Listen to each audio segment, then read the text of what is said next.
¿Qué retos y qué ventajas cree usted que hay en la actualidad con la tecnología? En su época, bueno, usted ha visto la evolución de la tecnología, entonces el tener acceso a tanta información, ¿qué retos cree que presenta esto y qué ventajas? Pues hay que saber domesticarlo, porque por ejemplo ya desde el año 60, 59-60, ya Philip K. Dick, uno de los mejores escritores de ciencia ficción, tiene, y muchas de sus novelas se han basado en grandes películas de ciencia ficción, ya entonces tiene una frase que responde a eso que tú preguntas. Él dice, en un mundo que se recibe tanta información, el sujeto acaba perdiendo la toma tierra y deja esa toma tierra, la pierde por la cantidad de información que recibe. ¿Qué quiere decir eso en términos un poco más comprensibles para todo el mundo? Pues que no sabemos administrar esa información. Entonces, ¿eso qué hace? Te intoxica. Y esa gran información es como si te estuvieran desinformando. Y te están informando, pero tú no estás procesando.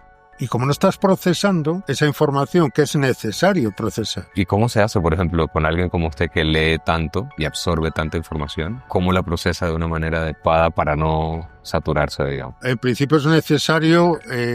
¿O con el tiempo quizás? A ver, no hay una varita mágica. Yo no te puedo decir esto tiene que ser así o de la otra manera, ¿no? Lo que ocurre es que es muy importante, por ejemplo, el contraste de opiniones. Tú, por ejemplo, llegas a una noticia que hay en un medio, pero miras el otro medio y el otro medio. Y hay veces que solamente hay un medio que está dando esa noticia y el resto no la da. Y al día siguiente, esa noticia del medio desaparece. Eso te hace sospechar de que esa noticia no estaba contrastada, estaba en el aire y el propio medio tiene que abandonarlo. Es decir, es necesario empezar a tener criterios de evaluación y de análisis de toda la información que te están pasando. Porque si no es eso, acabas saturándote y acabas perdiendo tu toma tierra, donde empiezas a desconocer ya dónde está la realidad. Y eso es lo que está ocurriendo a nivel mundial y eso lo entienden perfectamente todas las políticas de intoxicación a nivel mundial y las potencias mundiales y la propia utilización del lenguaje. Putin no estaba utilizando con Ucrania, jamás utilizó la palabra guerra. Eran maniobras militares, eran cualquier cosa, pero no era guerra. Es decir, el propio lenguaje, manipulándolo, hace que manipule nuestra realidad.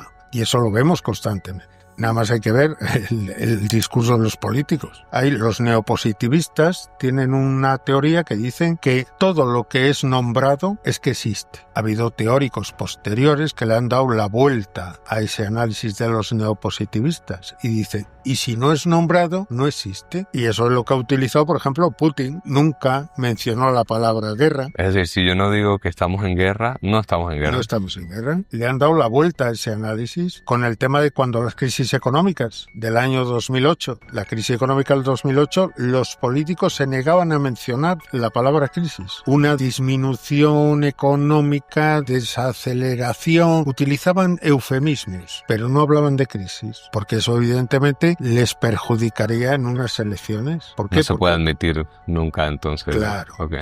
Esa era la cuestión. Vemos cómo día a día no solo las nuevas tecnologías, no solo la información, sino el uso del lenguaje. El uso del lenguaje se está utilizando en este momento para enmascarar la realidad. Y hemos citado 2 o 3 ejemplos, ¿no? Dentro de la disciplina, ¿tiene usted alguna cantidad de hojas o que lee, por ejemplo? No que escribe, sino que lee. No, yo leo todos los días. Todos los días. Y no mire la cantidad, ¿no? No.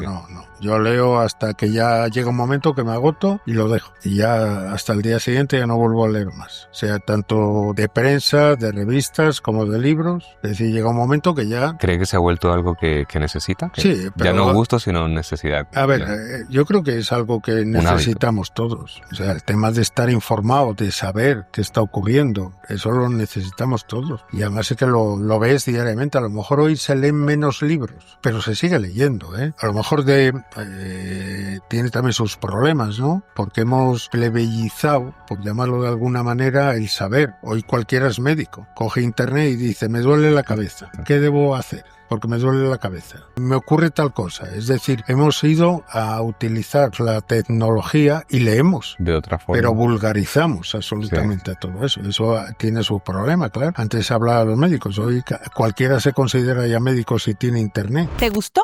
Suscríbete a Mediat Clips y activa la campana para no perderte nuestros próximos videos.